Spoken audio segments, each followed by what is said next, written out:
Hello guys, हमारे YouTube channel commerce live पर आप सभी का एक बार फिर स्वागत है। और आज मैं आपके साथ डिस्कस करने वाला हूँ सीसीएस यूनिवर्सिटी का एक पेपर है बीकॉम का, बीकॉम थर्ड ईयर।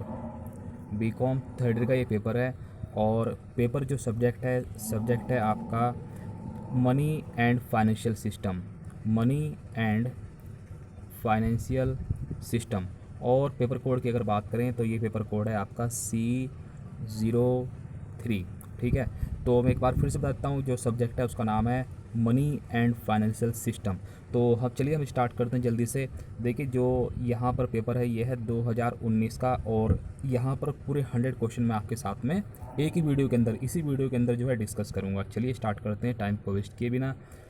देखिए, यहाँ पर जो सबसे पहले क्वेश्चन दिया हुआ है क्या कि money is anything which is commonly use and generally accepted as a medium of exchange और as a standard of value. तो ये डेफिनेशन है किसने दी है, तो ये डेफिनेशन जो है कैंट ने दी है। उसके बाद proper money possesses the following qualities, कह रहा है कि मनी के अंदर कौन कौन सी क्वालिटीज़ का होना चाहिए ज़रूरी है। तो वो है सबसे पहले क्या, generally acceptable and portable.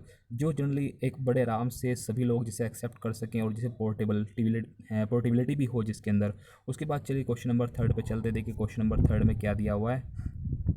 Question number अगर हम लोग थर्ड की बात करें तो ये है आपके सामने third question, which of the following is not the contingent function of money. देखिए इसके अंदर कोई भी आंसर सही नहीं है, इसलिए इस क्वेश्चन को कैंसिल कर दिया गया था। उसके बाद चलते क्वेश्चन नंबर फोर में, which of the following is or non currency form of money. देखिए इसमें से बताना है कि कौन सी करेंसी नहीं है। क्या कोई चेक करेंसी है, क्या डेबिट कार्ड करेंसी है, क्या क्रेडिट कार्ड करेंसी है। तो इसमें से कोई भी करेंसी नहीं है। ये सभी जो एग्जाम्पल है किसके हैं, नॉन करेंसी के। उसके बाद एक चलते हैं ग्रेशम। ग्रेशम का जो नियम है वो किस पे एप्लीकेबल होता है, तो वो आपका मनी, ठीक है, मुद्रा पर एप्लीकेबल होता है। उसके बाद देखिए क्वेश्चन नंबर सिक्स की बात करें, मनी इज़ वर्थ मनी। जो मनी क्या है कि जो मनी का कार्य करती है, तो ये डेफिनेशन किसने दी है, ये हार्टल ने दी है। उसके बाद देखिए हम लोग चलते हैं क्वेश्चन नंबर 7 की तरफ। एक ही वीडियो के अंदर मैं यहाँ पे सारे 100 के 100 क्वेश्चन कंप्लीट करूँगा, इसलिए थोड़ा सा स्पीड चलेंगे हम लोग। Government that the sorry money that a government has required to accepted in settlement of डेप्ट। ये कह रहा है कि जो मनी किसी जो है अगर एक्सेप्ट होती है कहाँ पर, सेटलमेंट ऑफ डेप्ट। किसी के पैसे चाहिए और किसी के पैसे आपको देने हैं, तो गवर्नमेंट ने जिस चीज़ को रिक्वायर्ड किया हुआ है उसे कहते हैं हम लोग लीगल टेंडर। उसके बाद देखिए स्टेगफ्लेशन। अगर मैं स्टेगफ्लेशन की बात करूँ, स्टेगफ्लेशन क्या होता है, इन्फ्लेशन विद डिप्रेशन।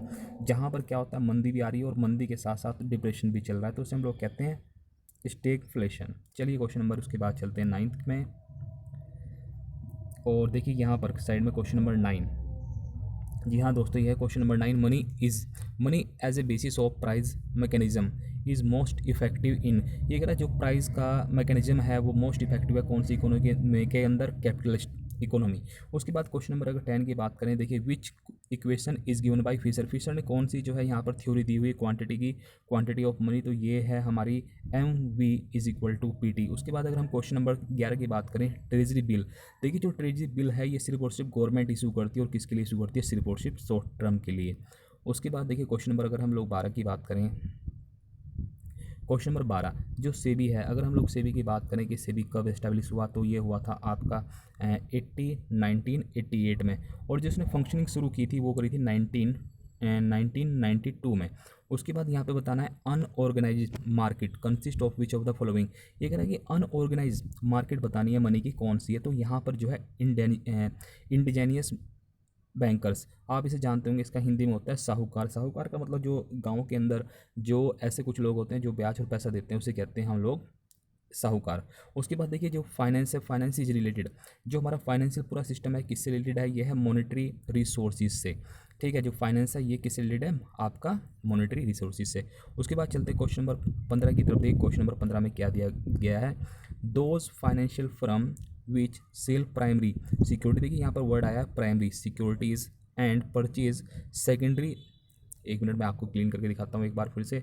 देखिए ये कह रहा है कि those financial firm which sell primary security and purchase secondary securities, उसे हम लोग क्या कहेंगे, उसे कहेंगे देखिए नॉन बैंकिंग इंटरमीडिएरीज।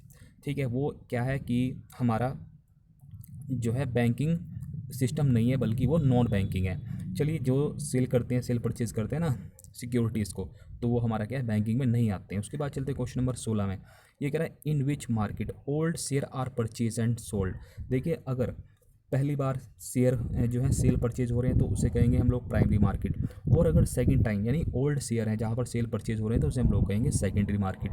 अगर ओरिजिनल शेयर है फर्स्ट टाइम इशू हो रहे हैं तो वो प्राइमरी में होते हैं, और अगर ओल्ड हो जाए शेयर तो वो सेकेंडरी मार्केट के अंदर होते हैं। चलिए इसी के साथ नेक्स्ट पेज पर चलते हैं। नेक्स्ट पेज पर देखिए क्या दिया हुआ है, क्वेश्चन नंबर 17। क्वेश्चन नंबर देखिए दोस्तों, अगर 17 की बात करें तो कह रहा है कि financial intermediaries do the following with primary securities. जो प्राइमरी सिक्योरिटीज़ में क्या होता है कि ये लोग फाइनेंशियल जो इंटरमीडियरीज होते हैं ये क्या करते हैं, परचेज करते हैं। उसके बाद क्वेश्चन नंबर 18 की मैं बात करूँ, देखिए जहाँ भी मैंने सर्कल किया हुआ है कुछ इंपॉर्टेंट क्वेश्चन है। To fulfil the requirement of SLR of the commercial bank the helping market is known as. तो इसमें कौन सी मार्केट हेल्प करती है, वो है हमारी discount market in India.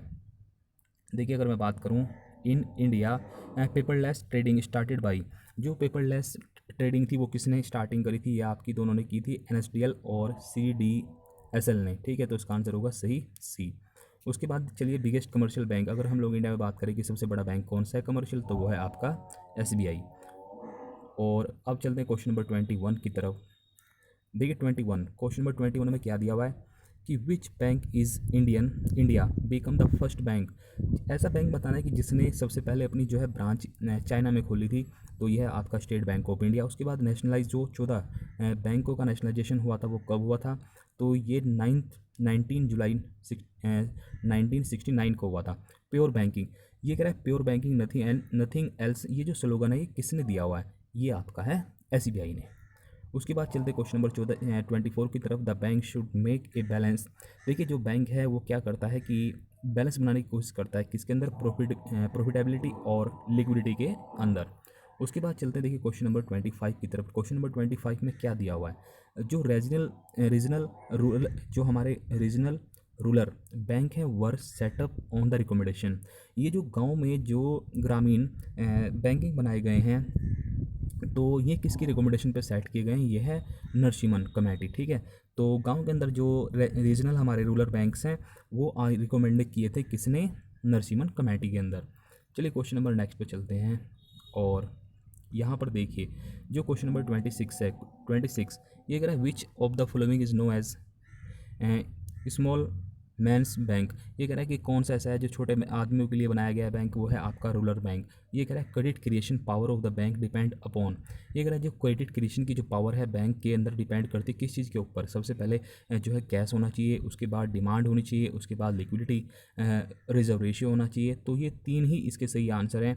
IRDA से क्या लेना देना और फॉरेन एक्सचेंज से क्या लेना देना। ठीक है, उसके बाद चलते देखिए क्वेश्चन नंबर 28 की तरफ। क्वेश्चन नंबर 28 की अगर हम बात करें तो ये है हमारा जो फाइनेंशियल कॉरपोरेशन ऑफ इंडिया जो है ये टेक्स करता है लोन फ्रॉम, कहाँ से ये लोन ले सकता है, जो हमारा industrial financial corporation of India है RBI से, सेंट्रल गवर्नमेंट से और IDBI से ले सकता है। तो इसका सही आंसर होगा डी। उसके बाद क्वेश्चन नंबर 29 की तरफ चलते हैं। Who is not the member of national development counselling.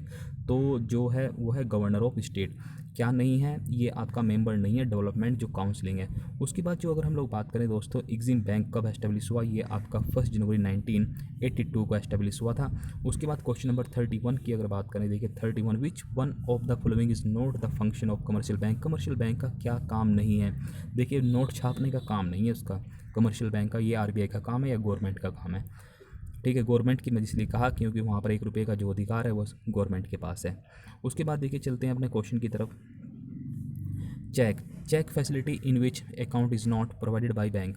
देखिए कह रहा है कि चेक की जो फैसिलिटी है, ऐसा बताना है कि कौन से जो है कौन इसमें से सभी में से कौन सा ऐसा अकाउंट है जिस पर चेक की फैसिलिटी नहीं मिलती है, करंट अकाउंट पर मिलती है, सेविंग अकाउंट में मिलती है। देखिए जब आप FD कराएंगे बैंक में तो वहाँ पर आपको चेक की फैसिलिटी नहीं मिलेगी। उसके बाद चलते हैं अगले क्वेश्चन की तरफ।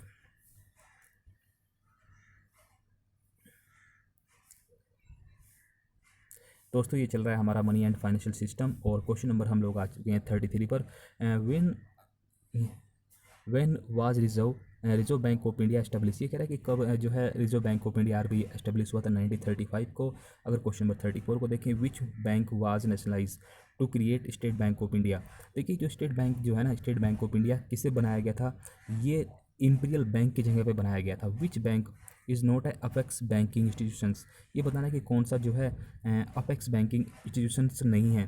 देखिए रिजर्व बैंक भी है, नाबार्ड भी है, और जो है आपका एग्जिम बैंक भी है, ठीक है, एक्सपोर्ट इंपोर्ट बैंक। उसके बाद जो है इसमें सही आंसर है स्टेट बैंक। स्टेट बैंक जो है आपका अपेक्स बैंकिंग इंस्टीट्यूशंस नहीं है। उसके बाद कह रहा है the main sources of getting finance by bank. जो बैंकों का जो मेन सोर्सेज है फाइनेंस का वो क्या है, वो है डिपॉजिट। देखिए लोग क्या करते हैं, बैंकों के अंदर जाएंगे और डिपॉजिट करेंगे, तभी तो बैंक क्या करेंगे, जो पब्लिक है पब्लिक को लोन देंगे। तो सबसे बड़ा जो सोर्स है उसका फाइनेंस का वो क्या है, डिपॉजिट अमाउंट। उसके बाद देखिए चलते हैं क्वेश्चन नंबर 37 की तरफ। क्वेश्चन नंबर 37 में क्या दिया हुआ है, रिडीमेबल बिल आइटम आर। देखिए जो अगर मान चलो हमें कोई जो है बिल रिडीम करने कुछ समय के बाद, तो वो आपकी क्या होगी, लाइबिलिटी, क्योंकि आपको पे करने पड़ेंगे। उसके बाद एक क्वेश्चन नंबर 38 में चलते हैं। On what point power of जो है क्रेडिट क्रिएशन डिपेंड करता है, किस चीज़ के ऊपर, तो ये करता है all of this. Credit creation is done by, किसके द्वारा किया जा सकता है ये, तो इसका ये सही आंसर नहीं है इसमें से कोई भी। उसके बाद कह रहा है which was the first development bank of country.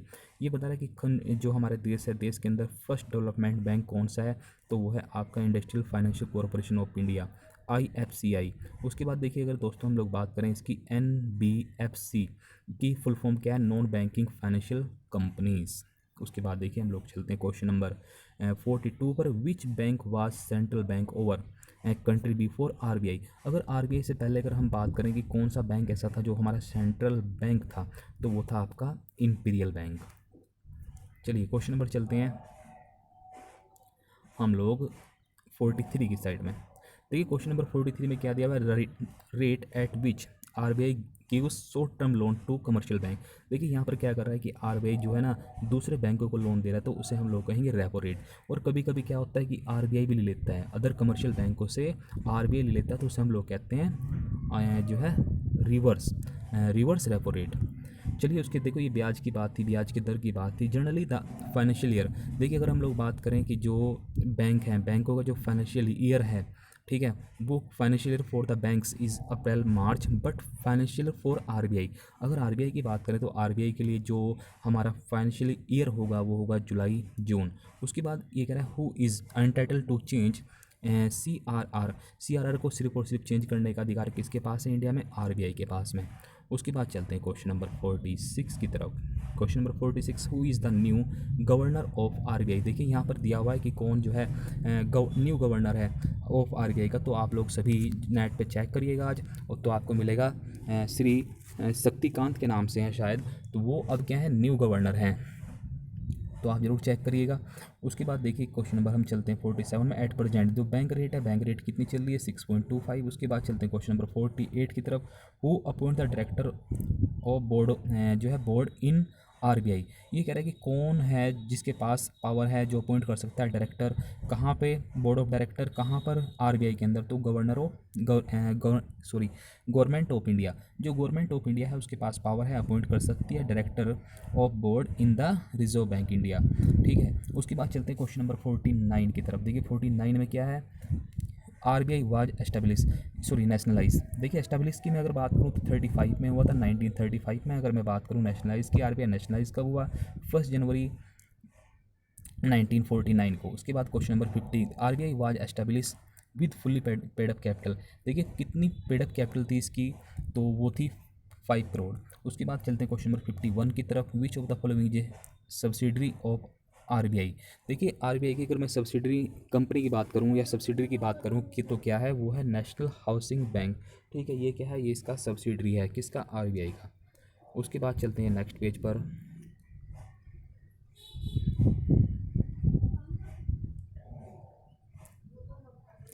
देखिए यहाँ पर क्या दिया हुआ है, RBI जनरली रिवाइज, ठीक है, मॉनेटरी पॉलिसी। ये कह रहा है कि जो RBI अपनी मॉनेटरी जो पॉलिसी उसे चेंज करता है कितने टाइम के बाद, एवरी 3 मंथ्स। उसके बाद देखिए स्मार्ट मनी किसे कहते हैं हम लोग, क्रेडिट कार्ड को जो है ना स्मार्ट मनी कहा जाता है।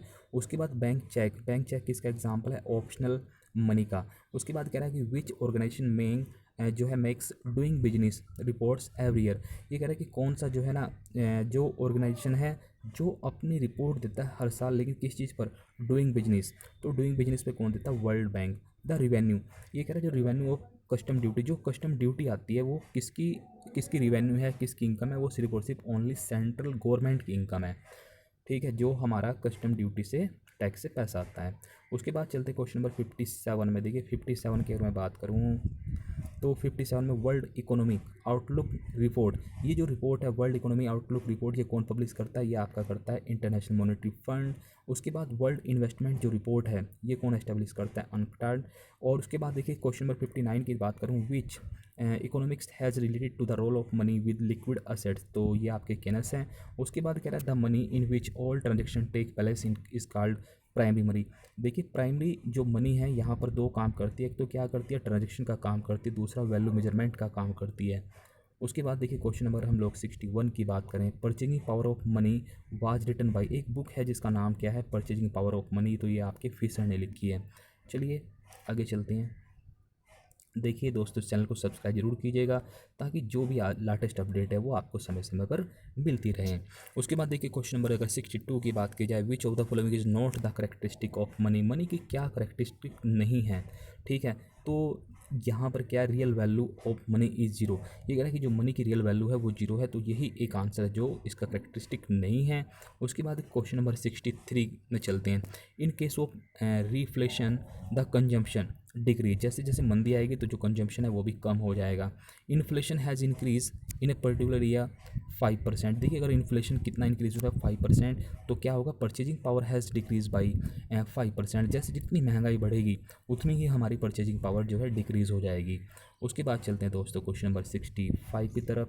द इन्फ्लेशनरी कंडीशन, जब इन्फ्लेशनरी कंडीशन होगी तो क्या होगा? जो CRR शुड बी इंक्रीज, जो हमारा CRR है वो भी इंक्रीज़ हो जाएगा। The rate of increase in money supply is high, देखिए ये कह रहा है कि rate of increase in money supply high है इंडिया के अंदर, क्योंकि यहाँ पर जो हाई डेफिसिटी है।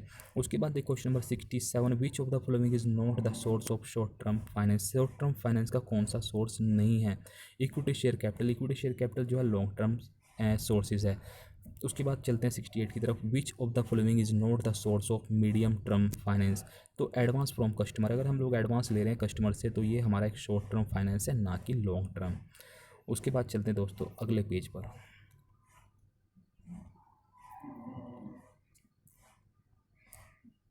देखिए यहाँ पर जो क्वेश्चन नंबर 67 दिया हुआ है, main function of financial management, देखिए जो फाइनेंशियल मैनेजमेंट है उसका जो मेन फंक्शन है वो क्या है? फाइनेंशियल प्लानिंग करना, जो भी प्रोक्योरमेंट है, एलोकेशन ऑफ नेट प्रॉफिट, तो ये सभी है। उसके बाद क्वेश्चन नंबर 70 की तरफ चलते हैं। द मीडियम टर्म, जो medium term finance can be made out by the company, तो ये आंसर इसका रॉन्ग था। उसके बाद है लिस्टिंग इज़ नॉट रिक्वायर्ड, देखिए जो लिस्टिंग है, लिस्टिंग का मतलब होता है जैसे जो हमारी जो स्टॉक एक्सचेंज है जहाँ पर शेयर का जो है ना ट्रेडिंग होती है, तो वहाँ पर स्टॉक एक्सचेंज के अंदर अगर आप जो शेयर की सेल परचेज करते हैं तो उसका भी आपको लिस्टिंग करानी पड़ेगी, डिवेंचर की भी और गवर्नमेंट सिक्योरिटीज़ की भी। लेकिन डेफर्ड शेयर कौन से शेयर होते हैं? वो शेयर होते हैं जो कंपनी अपने एम्प्लॉयज़ को, ठीक है, अपने प्रोमोटर्स को इशू करती है, तो उसकी जो लिस्टिंग है वो नेसेसरी या रिक्वायर्ड नहीं है। उसके बाद चलते हैं क्वेश्चन नंबर 72 की तरफ। देखिए दोस्तों, अगर मैं बात करूँ 72 की, विच of the following is not a basic purpose of stock exchange, देखिए जो स्टॉक एक्सचेंज है उसका क्या पर्पज़ नहीं है? To earn profit out of fluctuation in the price of securities, देखिए उसका जो पर्पज़ है वो ये नहीं है कि जो फ्लैक्चुएशन हो रहा है सिक्योरिटीज़ के अंदर वहाँ से प्रॉफिट को अर्न करे। उसके बाद कमर्शियल बैंक जो है इन्फ्लुएंस मनी सप्लाई थ्रू, जो कमर्शियल बैंक है वो इन्फ्लुएंस कर सकते हैं मनी सप्लाई को, किसके through? Creation of demand deposit. उसके बाद total number of bank nationalise in India, देखिए नेशनलाइज तो काफ़ी हो चुके हैं लेकिन यहाँ पर 19 दिया हुआ है, तो आप नेट पर आज ही ज़रूर चेक करिएगा कितने बैंक हैं जो अभी नेशनलाइज हो चुके हैं। ठीक है, लगभग 21 से ज़्यादा नेशनलाइज हो चुके हैं बैंक। उसके बाद देखिए हम लोग चलते हैं क्वेश्चन नंबर 75 की तरफ। The term bank was drive from, देखिए जो बैंक वर्ड है ये आपका बैंकों से आया है। उसके बाद रिबेट का मतलब होता है छूट ऑन बिल डिस्काउंट, अगर हम लोग बिल डिस्काउंट करा रहे हैं तो हमें वहाँ पे कुछ जो है पैसे कम मिलते हैं, तो ये एक इनकम है रिसीव इन एडवांस। उसके बाद चलिए आगे चलते हैं। देखिए क्वेश्चन यहाँ पर दिया हुआ 77 के अंदर section 13 of banking regulation act जो है रेस्ट्रिक्ट करता है payment of expenses on issue of share. कितने परसेंट जो है आप एक्सपेंसेस कर सकते हैं, सिर्फ और 2.5%। ये कह रहा है gold will be so under the heading, ये आप जो आपके पास गोल्ड है और आप बैलेंस शीट बना रहे हैं तो इसे आप कहाँ दिखाएंगे, तो इसे आप दिखाएंगे इन्वेस्टमेंट में। उसके बाद इंटेंजिबल असेट्स, देखिए इंटेंजिबल असेट्स कौन कौन सी होती है जो हमें दिखाई नहीं देती हैं, जैसे पेटेंट हो गया, कॉपीराइट, गुडविल, ठीक है, जिसे हम लोग टच नहीं कर सकते, ओनली फील कर सकती हैं। उसके बाद देखिए क्वेश्चन नंबर अगर मैं 80 की बात करूँ, the expenses incurred by the enterprise the benefit of which will be derive in year to come. ये कह रहे हैं ऐसे एक्सपेंसेस आपने जो है इनकर करे हैं, आपको ऐसे एक्सपेंसेस करने पड़े हैं जिनका आने वाले टाइम में आपको फ़ायदा मिलेगा, तो उसे आप कहेंगे फिक्सिशियस असेट्स। ठीक है, वो आपकी फिक्सिशियस असेट्स बनेगी। जैसे एडवर्टाइज, हैवी एडवर्टाइज जब कंपनी कर देती है तो उसका आने वाले कई सालों तक फ़ायदा मिलता है, तो उसे हम लोग कहते हैं फिक्सिशियस असेट्स।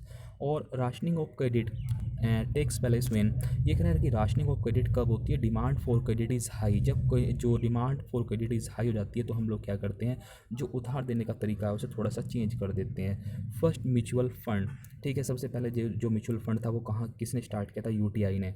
उसके बाद ये कह रहा है कि the management of industrial financial corporation of India carried on by board of director. तो यहाँ पर कितने होने चाहिए, फुल टाइम जो है चेयरमैन करते हैं, और यहाँ पर 12 जो है डायरेक्टर्स हो सकते हैं।